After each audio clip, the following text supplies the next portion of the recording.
मंडळी आता आम्ही लवता म्हणजे शेण त्याचा पुढे काय करतलो ता तुमका दाखवते. तर या फूल ना आजच फुलला, या फुलाभोवती ना सारवचा होता म्हणूनच आम्ही त्या शेण आणूक गेलेलो. तर लगेचच आता सारवून घेतलं आणि त्याच्या भोवती रांगोळी काढून घेतलंय. तर आता तुम्ही बघितलं असतलास की त्या फुलाभोवती आम्ही सारवलं आणि रांगोळी घातलं. तर त्या फुलाचं नाव असा भुईचाफा. त्याची माहिती सांग. त्याची मुंडली बोल ना तू. तर आई बियात बोला.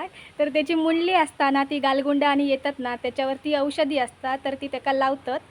त्यामुळे त्या बरा होता आणि ना ह्या फूल ना जमिनीतून उगवता म्हणून त्याच्या भोवती ना सारं उचाव लागता आणि जरा रांगोळी आणि काढतात. तर ह्या बघा ह्या असा भुईचाफ्याचा फूल आणि त्याच्या भोवती मी असं सारवून घेतलंय मस्तपैकी आणि रांगोळी घालून घेतली गोल अशी. तर पुढे तुम्ही बघितलं असणार तर अजून पण एक कळो इलो असा तर ते का आता फुलातच परत एकदा फूल.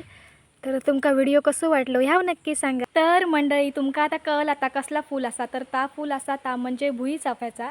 आणि तुमका या फुलाबद्दल अजून काय माहिती माहीत असली तर नक्कीच खाली कमेंट करून सांगा. तर आमका जेवढी माहिती माहीत होती तेवढी तर तुमका आता आम्ही सांगितलं आणि तुमका जर व्हिडिओ आवडलो असा तर नक्की लाईक करा. थँक्यू.